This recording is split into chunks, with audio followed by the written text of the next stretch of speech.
क्या आपको पता है कि हमारे शरीर में कितने सेल्स हैं? ये आपको पता है कि ऑर्गन और ऑर्गेनल्स में क्या डिफरेंस है?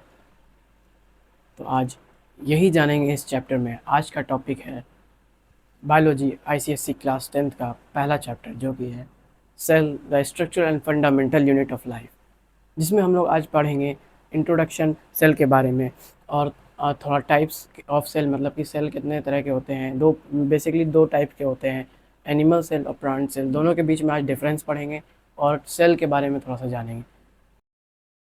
हाय, मेरा नाम है मोहम्मद तंजीम और आप देख रहे हैं मेरा यूट्यूब चैनल आईसीएससी हब, जिस पे मैं क्लास 10th बायोलॉजी का आईसीएससी का मैं सिलेबस अपलोड करता हूँ। इसमें मेरा कोशिश है कि मैं पूरी चैप्टर जल्द से जल्द प्री बोर्ड आने से पहले with detailed explanation and revision के साथ पूरा चैप्टर्स कवर कर सकूँ, पूरा सिलेबस। तो जुड़े रहिए मेरे साथ। और आज है पहला दिन, पहला क्लास और पहला चैप्टर बायोलॉजी का, cell the structure and fundamental unit of life, जिसमें हम लोग बेसिकली पढ़ेंगे कि सेल का इंट्रोडक्शन पढ़ेंगे और सेल का टाइप्स पढ़ेंगे, कितने तरह के टाइप्स होते हैं। मैं जो बुक यूज़ करने वाला हूँ वो सबसे बेस्ट बुक है, आईसीएससी जो चलाता है वो है ये सेलिना की कॉन्साइज बुक। ये आईसीएससी में सबसे ज़्यादा यही बुक चलती है 9-10 में, और इसमें बहुत अच्छा एक्सप्लेनेशन दिया रहता है। अगर आपके पास भी ये बुक है तो आप भी वो ये अपने सामने रखिए, और इसी के अकॉर्डिंग जो टॉपिक होगा मैं उसी हिसाब से पढ़ाऊँगा। मैं कुछ मतलब अपने मन से या आउट ऑफ सिलेबस इस टाइप का नहीं पढ़ाऊँगा, जो इसमें टॉपिक है बस वही पढ़ाऊँगा। तो इसका जैसे पहला जो है वो, इसका बेसिकली सेल के बारे में बताया गया कि सेल क्या है। तो सेल का सबसे साफ डिफिनेशन, जो आसान भाषा में अगर आपको समझाया जाए, अगर आपको आसान भाषा समझ में आती है तो, कि जिस तरह से घर बनता है एक एक ईंटे से, एक एक ईंटा मिल के एक बहुत बड़ा मकान बनाता है, तो वैसे ही एक एक सेल मिल के एक बहुत बड़ा पूरा बॉडी बनाते हैं। मतलब कि जैसे घर ईंटों से बना है, वैसे बॉडी सेल्स से बना है। तो सेल सबसे छोटा यूनिट है बॉडी का, मतलब ट्रिलियंस ऑफ सेल्स मिल के एक बॉडी बनाते हैं, इंसान का एक पूरा जिस्म बनता है। तो सबसे पहले सेल का डिफिनेशन मैं जो लिखा रहा हूँ बोर्ड पे, उसे आप कॉपी में नोट भी कर सकते हैं, और मैं क्लास के एंड में या वीडियो के डिस्क्रिप्शन में मैं इसका वो भी डाल दूँगा, फ़ोटोज़ भी डाल दूँगा, पीडीएफ, जिससे आप वहाँ से भी नोट्स लिख सकते हैं, या नहीं तो फिर यहाँ जब मैं लिखाऊंगा तो उस वक्त ही पॉज़ करके आप यहाँ से नोट्स उतार सकते हैं। तो हमारा पहला जो टॉपिक होगा वो ये है कि सेल आखिर होता क्या है। सिंपल डिफिनेशन देना है, ज़्यादा कॉम्प्लिकेटेड कुछ नहीं करना। मैंने इतने अभी आपको समझाया कि जिस तरह से घर मकान बनता है एक एक ईंटें जोड़ के, वैसे सेल बनता है, बॉडी बनता है एक एक सेल्स के मिलने से, एक एक सेल्स के जुटने से। तो सेल्स क्या है, आपका चैप्टर में ही सेल्स का डिफिनेशन का 2 वर्ड आ गया, structural and fundamental unit of life. Chapter का नाम ही है, सेल्स का डिफिनेशन है। Cell is the structural and fundamental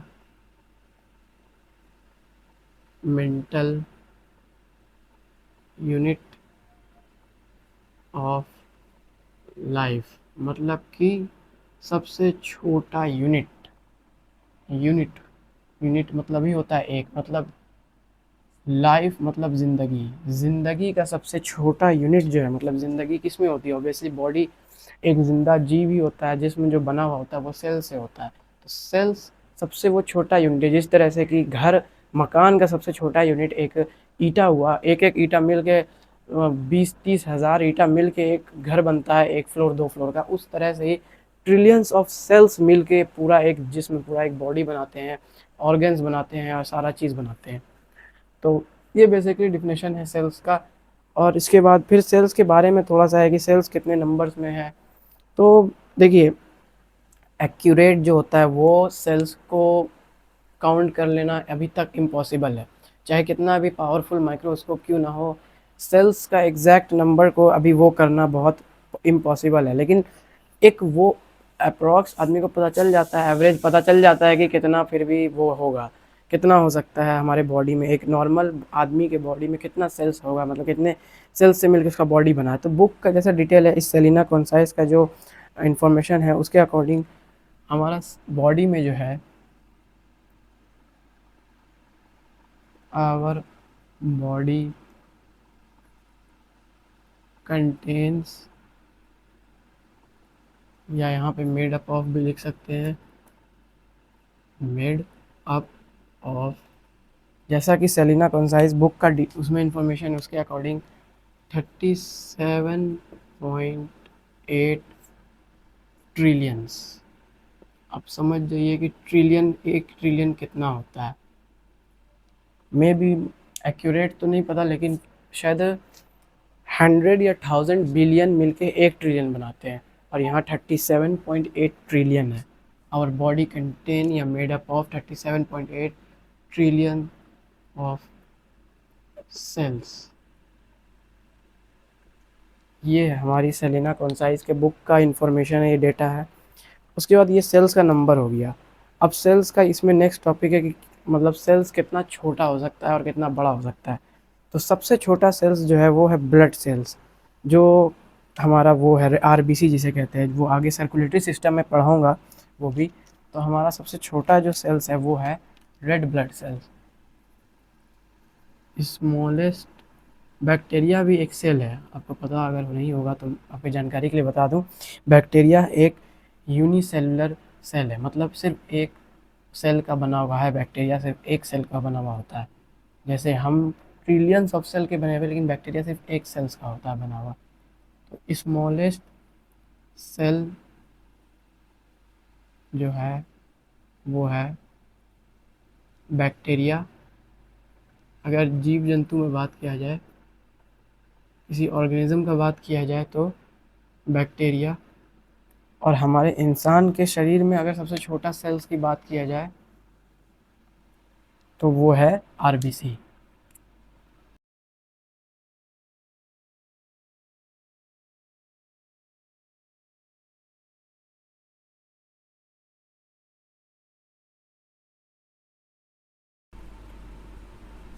smallest cell जो है वो है आर बी सी, मतलब रेड ब्लड सेल। ये सबसे स्मॉलेस्ट सेल्स है इंसान के शरीर में। उसके बाद सबसे बड़ा भी, अगर स्मॉल है तो कोई लार्ज भी होगा, सबसे लंबा सेल भी होगा। तो सबसे लॉन्गेस्ट जो सेल है हमारे बॉडी में वो है नर्व सेल। और नर्व सेल कहाँ होता है? दिमाग में।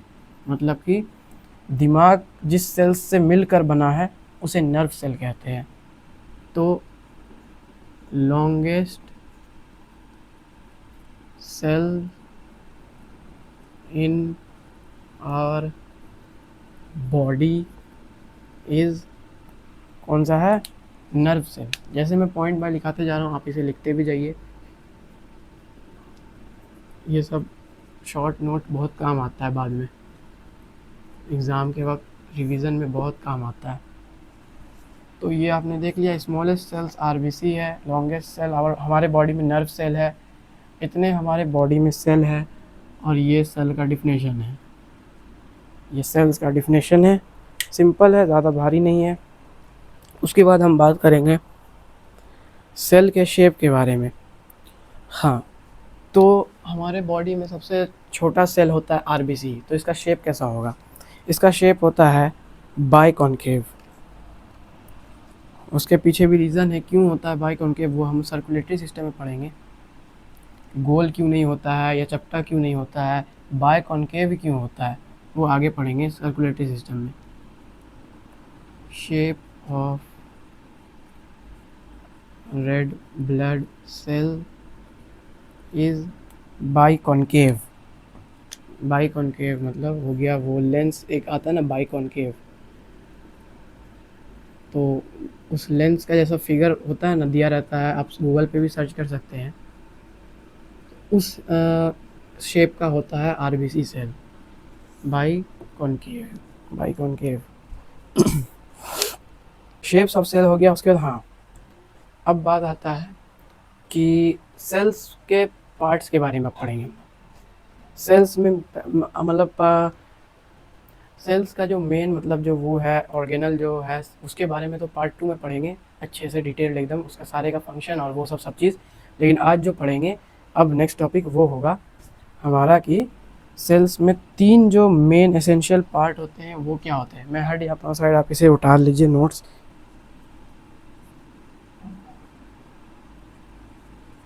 3 essential parts of cell. 3 essential part of cell.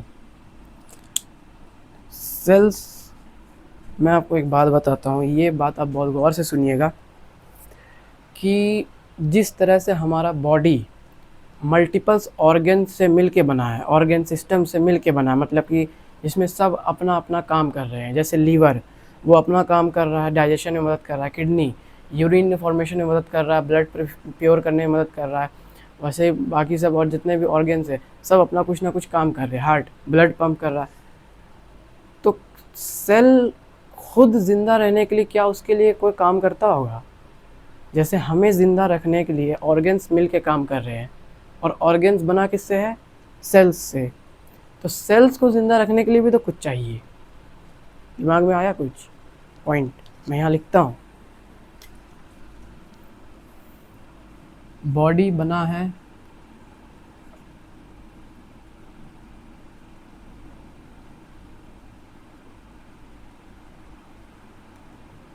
Body made of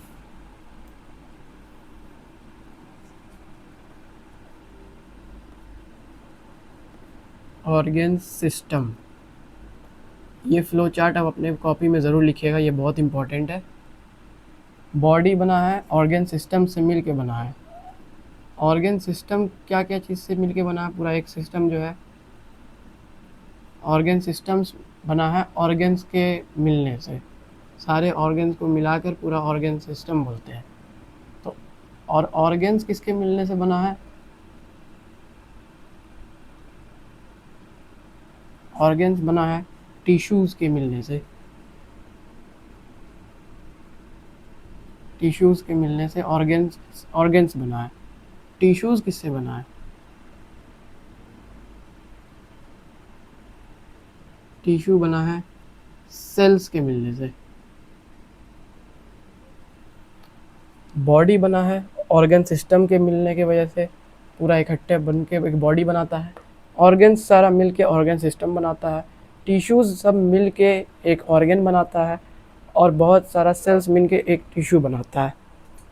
तो सेल्स को भी तो कुछ चाहिए ज़िंदा रखने के लिए, क्योंकि हर जीवित चीज़ को ज़िंदा रखने के लिए क्या चाहिए? सबसे पहला चीज़ ऑक्सीजन चाहिए, और दूसरा काम करने के लिए एनर्जी चाहिए।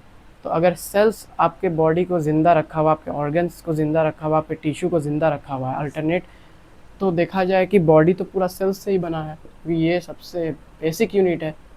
तो बॉडी तो बना है सेल्स से, तो सेल्स काम जो कर रहा है तो इसको ज़िंदा रख रहा है कौन? इसके लिए एनर्जी, इसके लिए ऑक्सीजन, ये सब उसका काम कौन कर रहा है? वो करता है ऑर्गेनल्स। अब आप बोलेंगे सर यहाँ ऑर्गन्स लिखा हुआ है, ये ऑर्गेनल्स क्या होता है? तो अभी बताता हूँ। ऑर्गेनल्स ये है सेल को ज़िंदा रखने वाला चीज़, ये है ऑर्गेनल, ऑर्गेनल्स। और एक बोलिएगा आपकी, एक है ऑर्गन्स। तो अब दोनों में फ़र्क क्या है? आइए आप फ़र्क जानते हैं दोनों में।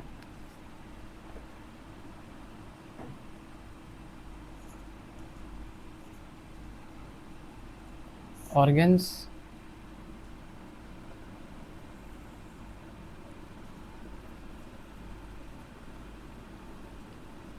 ऑर्गेनल्स। ऑर्गन्स ये वो होते हैं जो हमारा बॉडी मिलके बना है, मतलब हमारा बॉडी जिसके मिलने से बनता है, मतलब जो हमारे बॉडी के लिए काम करते हैं। जैसे लीवर, किडनी, हार्ट, ये सब क्या है? ऑर्गन्स है। तो ये सब क्या करते हैं? हमारे बॉडी के लिए काम करते हैं, हमारे बॉडी को ज़िंदा रखने के लिए। लीवर डाइजेशन का काम करता है, kidney blood purification, urine formation का काम करता है, हार्ट ब्लड को हर जगह पहुंचाता है, पंप करता है। तो ये ऑर्गन्स हमारे बॉडी के लिए काम करते हैं। ऑर्गेनल्स क्या है? तो इसका ये सिंपल सा है कि ऑर्गन्स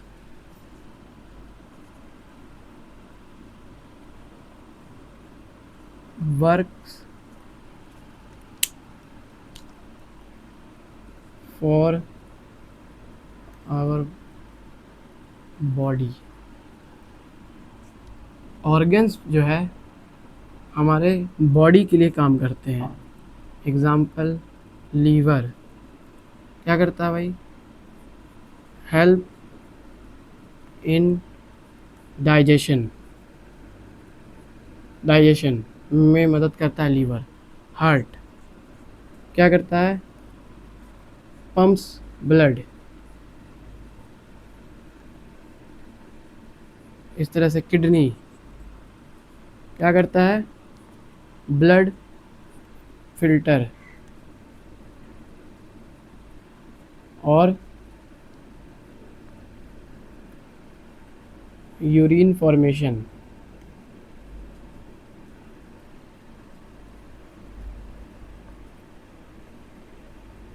अगर किडनी काम करना बंद कर दे तो आदमी का पेशाब रुक जाता है, इसके वजह से फिर गोल ब्लाडर ये सब में प्रॉब्लम आ जाती है। इसके वजह से फिर वो पाइप लगा के, आपने हॉस्पिटल में देखा होगा कि वो पाइप लगा के जो एक बैग टाइप का लटका देते हैं और वो पाइप आपके गॉल ब्लाडर से जुटा हुआ रहता है। वो क्या होता है? वो किडनी में जिसकी प्रॉब्लम आ जाता है या कोई ऑपरेशन सर्जरी वर्जरी हुआ हुआ रहता है, तब वो बैग लगा दिया जाता है ताकि यूरिन डायरेक्ट आता रहे, मतलब निकलता रहे, उससे अंदर में जाम ना हो। क्योंकि यूरिन बहुत खतरनाक चीज़ होती है, वो एसिड है।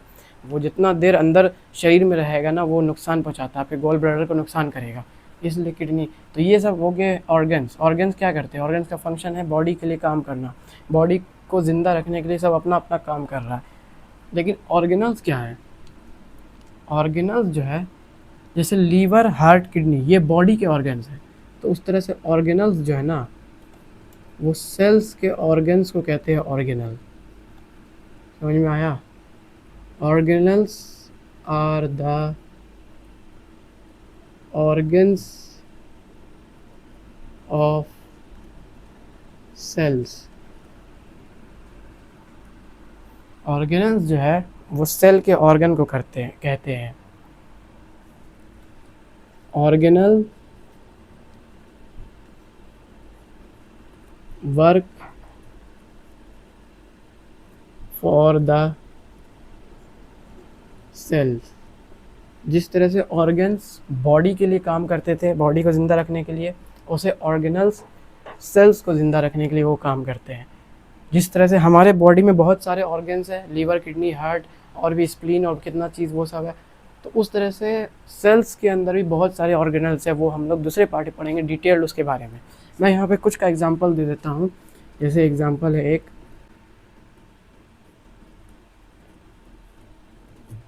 Endoplasmic reticulum. अभी बस आपको नाम देखना है, इसका फंक्शन मैं बताऊंगा अगले पार्ट में, अभी सिर्फ आप नाम नोट करिए और कुछ नहीं। गोल्जी एपरेटस, ये तो नाम सबने सुना होगा, बहुत सुना होगा ये नाम, ये बहुत फेमस नाम है। माइटोकॉन्ड्रिया, इसे क्या कहते हैं वो आप लोग कमेंट में लिख के ज़रूर बताइएगा कि माइटोकॉन्ड्रिया को क्या कहा जाता है, उसका निक नेम क्या है, वो आप कमेंट सेक्शन में ज़रूर लिखिएगा। मैं सब एक एक के कमेंट पढ़ूंगा और देखूंगा। तो ये ऑर्गन्स और ऑर्गेनल्स के बीच में डिफरेंस हुआ। ये फ्लो चार्ट आपने ज़रूर लिखना है, ये बहुत काम का है, आपको बहुत काम आएगा लास्ट में एग्ज़ाम के करीब रिविज़न में। और ये ऑर्गन और ऑर्गेनल के बीच का डिफरेंस है। उसके बाद एक और पॉइंट लिख लीजिए दोनों में, जो कि ये ठीक अच्छा पॉइंट है।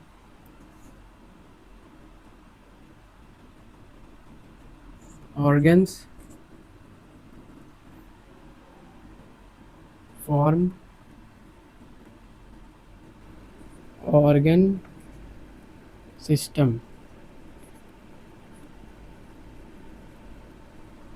Organelles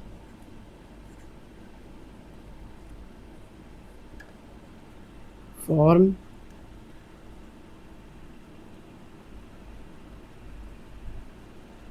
sales. मतलब कि ऑर्गेनल्स के एक जगह होने से बहुत सारे ऑर्गेनल्स मिलके एक सेल बनाते हैं, जहाँ पर ये सब और भी बहुत सारे, ये 3 जब एक इकट्ठा होते हैं और भी बहुत चीज़ वो सब मिल के जहाँ पर एक जगह पे इकट्ठा होते हैं तो वो क्या कहलाता है, पूरा एक सेल कहलाता है। तो ये आप लोग नोट कर लीजिए, मैं साइड हट जाता हूँ थोड़ा सा।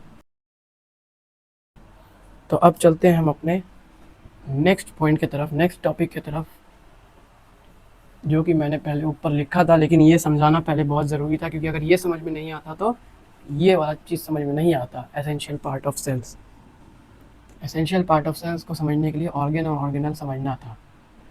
अब बात करते हैं सेल्स। अब सेल्स, मान लीजिए ये सेल है एक गोल ऐसा, उसके अंदर क्या क्या है अब उसके बारे में पढ़ेंगे। मतलब सेल को अब फाड़ दिया गया, अब उसके अंदर क्या क्या है, अनबॉक्सिंग कर दिया गया सेल का, तो अब उसके अंदर के बारे में पढ़ेंगे। तो पहले जो मेन एसेंशियल पार्ट्स है सेल का, वो 3 है। सबसे पहला कौन है? Cell membrane. सब ने नाम सुना होगा, बहुत लोगों ने, बायोलॉजी के जो स्टूडेंट जिसे बायोलॉजी पसंद है वो ये नाम तो बहुत जूनियर क्लास से ही सुनते हुए आ रहा होगा, cell membrane. Cell membrane basically होता क्या, इसे प्लाज्मा मेम्ब्रेन भी कहते हैं। आप प्लाज्मा मेम्ब्रेन भी लिख सकते हैं यहाँ पर, also called plasma membrane, also called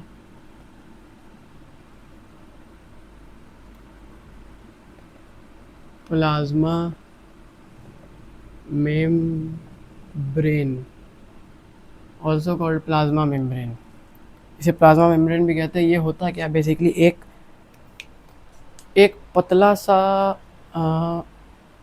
क्या बोलते हैं, एक पतला सा वो होता है, लेयर होता है बहुत पतला सा, हर सेल्स में होता है, जो कि क्या फ़िल्टर टाइप है। एक फ़िल्टर का एग्जांपल ले लीजिए, जैसे चाय छन्नी के पहले के ज़माने में एक चाय छन्नी नहीं यूज़ किया जाता था। पहले के ज़माने में चाय खाने पे क्या दिया जाता था, चाय कैसे ढला जाता था, वो कपड़ों में चाय ऐसे रख के उसके ऊपर, तो उसके ऊपर ढला जाता था। आज भी बहुत जगह यूज़ होता है कपड़ों वाला चाय छन्नी। तो वो कपड़ा पतला कपड़ा, सूती कपड़ा होता था। वो कपड़ा क्या काम करता था, फ़िल्टर का काम करता था। तो बस उसी के तरह है सेल मेम्ब्रेन भी। मैं यहाँ पे लिख देता हूँ, cell membrane is just like thin fibre cloth,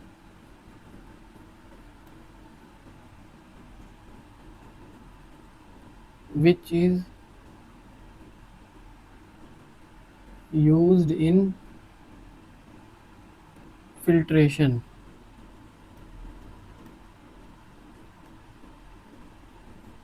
plasma membrane को याद रखने का सबसे बेहतरीन तरीका है कि जिस तरह से पहले के ज़माने में चाय छन्नी में चाय नहीं छाना जाता था, एक सूती पतला कपड़ा होता था जिसके ऊपर से चाय डाला जाता था, जिससे पत्ती ऊपर रुक जाता था और चाय पूरा नीचे चला जाता था। तो उसी तरह से सेल मेम्ब्रेन भी एक सूती कपड़े, मतलब बहुत पतला सा एक वो क्लॉथ की तरह है, जिससे फिल्ट्रेशन ही होता है। असल में फिल्ट्रेशन मतलब कि से इसको प्लाज्मा मेम्ब्रेन और सेमी परमिएबल मेम्ब्रेन भी कहा जाता है। सेमी परमिएबल मेम्ब्रेन वर्ड में ही मीनिंग छिपा हुआ है, बायोलॉजी के अक्सर टर्म में ही मीनिंग होता है। सेमी परमिएबल, सेमी मतलब क्या होता है, आधा, थोड़ा थोड़ा, कुछ, मतलब 50-50 मान लीजिए। सेमी मतलब आधा, बेसिकली आधा मान लीजिए। सेमी परमिएबल मतलब कि परमिट करना, मतलब कि आधे को ये जाने देगा, आधे को नहीं जाने देगा। कहाँ जाने देगा, सेल के अंदर और सेल से बाहर। सेल्स बाहर से कुछ अंदर आए सेल के, तो इससे होते हुए वो चीज़ को गुजरना होगा, किससे, सेल मेम्ब्रेन से। ये क्या है, एक तरह से फिल्ट्रेशन का काम करता है। ये हार्मफुल चीज़ को सेल्स के बाहर ही रोक देगा, और जो ज़रूरत का चीज़ है, जैसे ब्लड ये सब जो आता है ऑक्सीजन लेके या जो भी है, वो सबको, एसेंशियल न्यूट्रिएंट सबको ये अंदर आने देगा।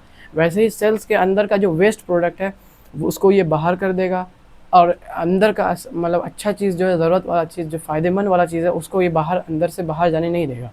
तो बेसिकली सेल मेम्ब्रेन जो है वो काम करता है एक मेम्ब्रेन, मतलब फिल्ट्रेशन की तरह, जो मतलब ये अंदर बाहर आने में वो एक तरह से सिक्योरिटी गार्ड का काम करता है। ये जिसको चाहे उसको सेल के अंदर आने देता है, और जिसको चाहे सेल के बाहर जाने देता है। तो ये एक तरह से मेम्ब्रेन है।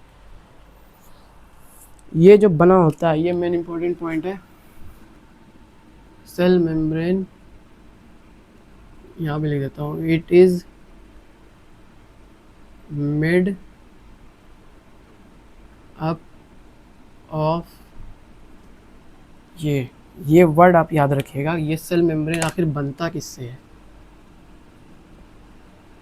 Lipo protein.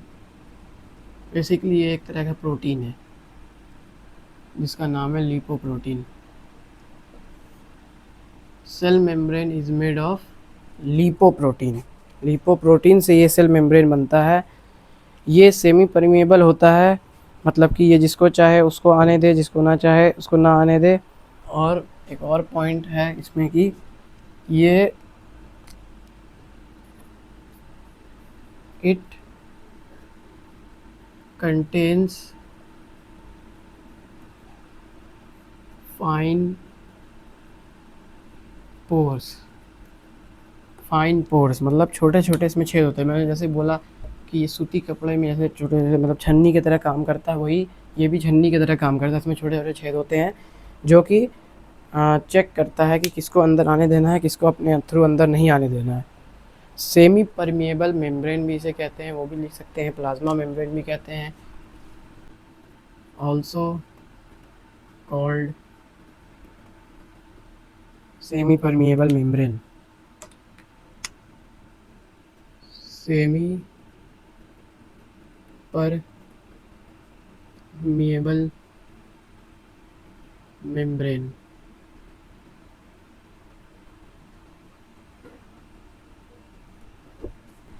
Semi permeable membrane, नाम में ही मीनिंग छिपा हुआ है। सेमी परमिएबल मतलब कुछ कुछ को अंदर आने का परमिशन देता है, सेल के अंदर आने का।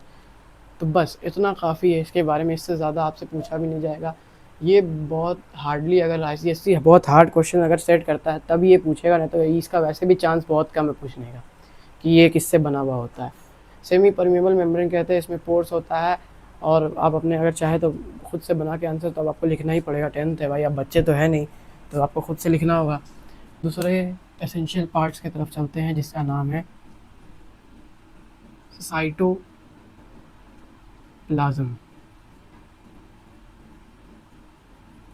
साइटोप्लाज्म है क्या?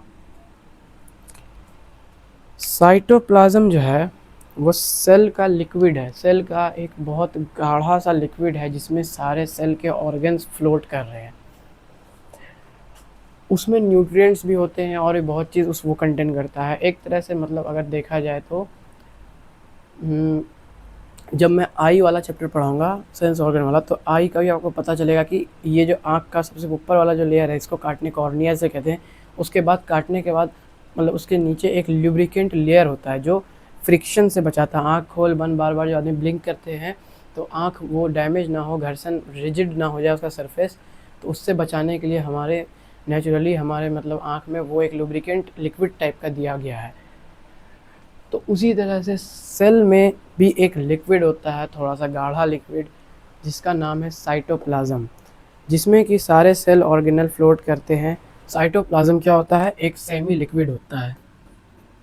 It is a semi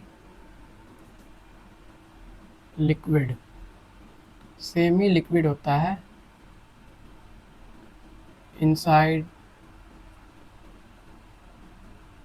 inside the cell. ये एक सेमी लिक्विड होता है सेल के अंदर।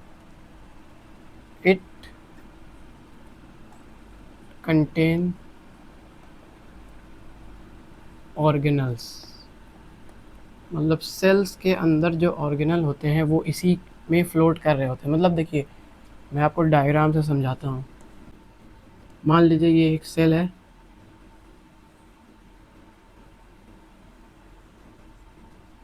ये एक सेल है, प्लांट सेल है। इसमें वैसे सेल वॉल भी होता है, चलिए सेल वॉल भी मैं बना देता हूँ, इसे वो ये सब नेक्स्ट चैप्टर में पढ़ाऊँगा।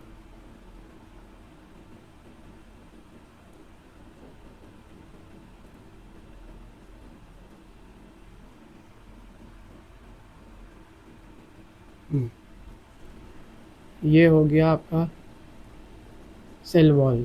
सेल वॉल सिर्फ प्लांट सेल में होता है, ओनली इन प्लांट सेल। पहला वाला आपका हो गया सेल वॉल, बाहरी लेयर, और ये दूसरा वाला जो है ये हो गया आपका सेल मेम्ब्रेन, जो कि एक तरह से फ़िल्टर का काम करता है, हार्मफुल चीज़ को बाहर रोक देता है, एसेंशियल चीज़ को सिर्फ अंदर आने देता है। अब बात करते हैं ये सेल मेम्ब्रेन आ गया। अब सेकंड टॉपिक हम लोग पढ़ रहे हैं क्या, साइटोप्लाज्म। साइटोप्लाज्म अब देखना है कि कहाँ पर होता है। साइटोप्लाज्म होता है इस सेल मेम्ब्रेन के बाद, ये जो अंदर जितना जगह बचा इसमें होता है, ये लिक्विड की तरह ये पूरा फैला हुआ होता है साइटोप्लाज्म। और इसमें ही बहुत सारे ऑर्गेनल सब होते हैं, जैसे कि सबसे इम्पोर्टेंट चीज़ न्यूक्लियस होता है, इसमें न्यूक्लियस होता है, और भी एंडोप्लाज्मिक रेटिकुलम होते हैं, और भी बहुत चीज़ होते हैं यहाँ, राइबोसोम होता है, बहुत चीज़ होता है, सारे मतलब ऑर्गेनल्स इसी में कंटेन करते हैं। माइटोकॉन्ड्रिया होता है, और भी। ये तो रफ डायग्राम मैंने ऐसे बनाया, मतलब मैं बताना चाह रहा हूँ कि साइटोप्लाज्म होता क्या है। ये होता है, ये जो लिक्विड है ना पूरे सेल्स के अंदर, ये होता है साइटोप्लाज्म। बस, इससे ज़्यादा आपको नहीं इसमें पढ़ना है। बस ये एक लिक्विड होता है, और इस ये ऑर्गेनल्स सारे इसी में होते हैं, बस इतना ही पढ़ना है। तो हमारा थर्ड एसेंशियल क्या है,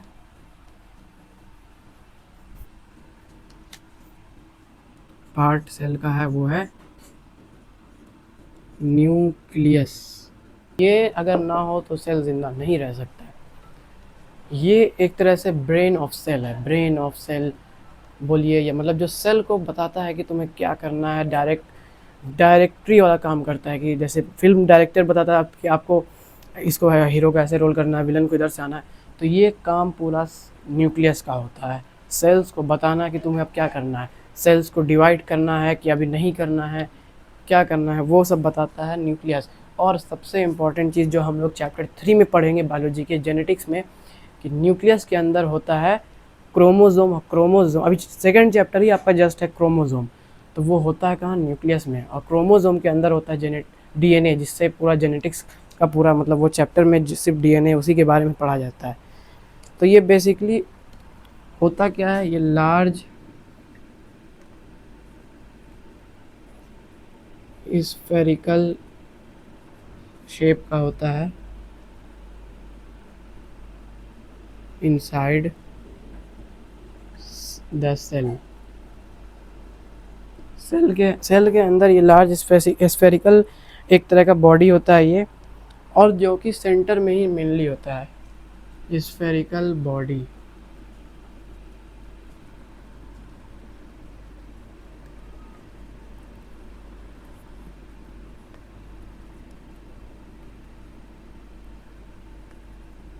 lies in the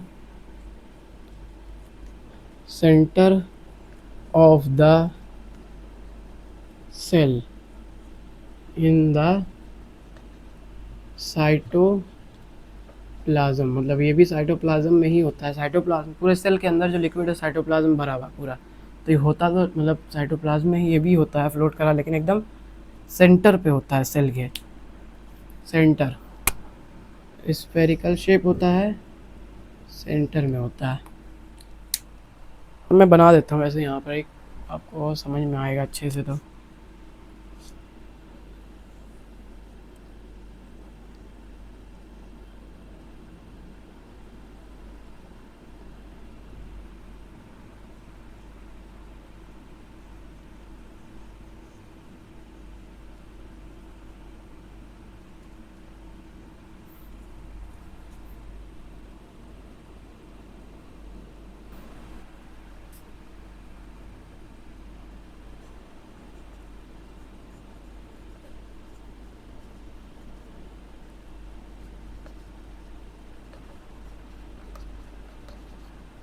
nucleus membrane, और इसके अंदर भी जैसे साइटोप्लाज्म होता है तो इसके अंदर भी लिक्विड टाइप का होता है, इसके अंदर भी उसको कहते हैं न्यूक्लियोप्लाज्म। न्यूक्लियोप्लाज्म और ये जो है मेन, जो आप सोच रहे होंगे ये मैंने क्या घिना दिया है, गलत डायग्राम बना दिया, गलत नहीं है, ये ही तो मेन चीज़ है जो आगे काम आता है अगले जनरेशन में। ये है क्रोमैटिन फाइबर्स। ये जो बीच में है ये है न्यूक्लियोलस।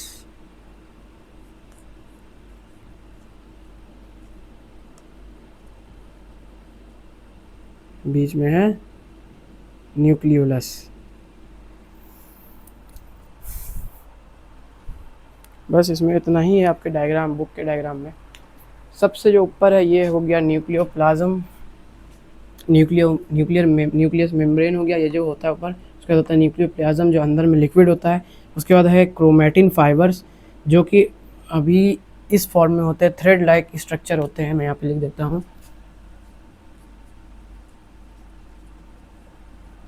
थ्रेड लाइक, धागे की तरह बना हुआ है और दिख भी रहा है जैसा कि धागे की तरह है भी।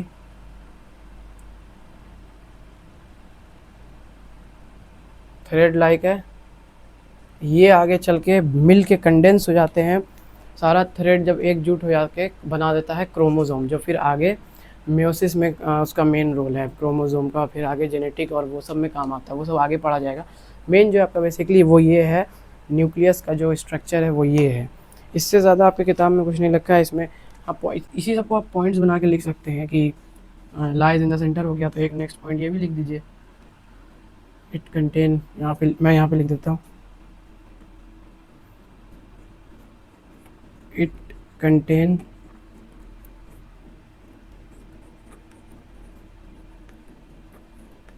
Chromatin fibres. क्रोमैटिन फाइबर्स होते हैं। और इतना पॉइंट काफ़ी है, 2-3 पॉइंट तो बहुत होता है। तो बस आज के लिए इतना ही था। ये आप इसका स्क्रीनशॉट ले लीजिए।